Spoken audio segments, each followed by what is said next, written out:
Testani. Today we're going to be making quesadillas. A lot of the restaurants, they're closed right now. You can't really get to them, and you may be craving some Mexican, but just can't go out and get to it. And that's why we're going to make quesadillas today. They're delicious, they're restaurant quality, and you can make them right in the comfort of your own home.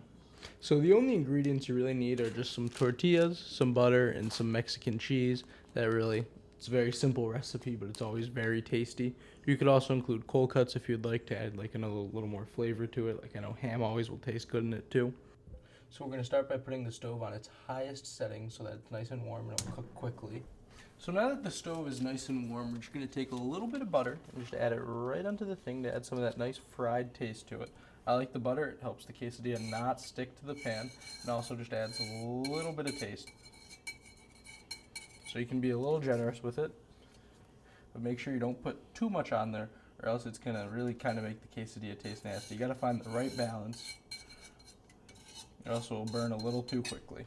The next thing you're going to do is you're going to take the tortilla and you're actually going to lay it flat on the pan. So this is going to allow it so it doesn't like burn evenly or unevenly. It's kind of nice. It's a nice spread so that everything melts equally. So now you're going to take the Mexican cheese. You're going to take the Mexican cheese and you're going to spread it out all throughout the quesadilla. Now you can be generous, you cannot be generous. It's really up to you, however you like it. And then this is the most important part, is to make sure it's nice and spread evenly. You can spread it out with your hand on it to make sure it's nice and good. Make sure it's even. And now you can kind of just wait for a little bit.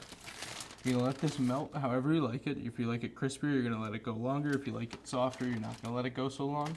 And now you just make sure it's nice and even. You kind of watch it, make sure it doesn't, burn on the edges.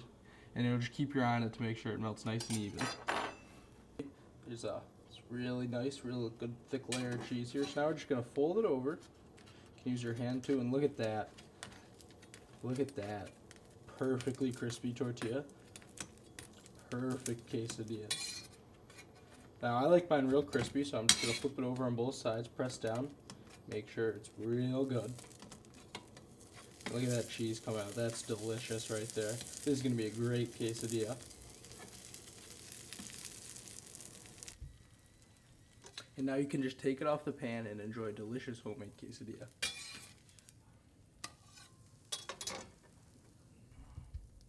This is delicious. Wonderful homemade cooked quesadilla.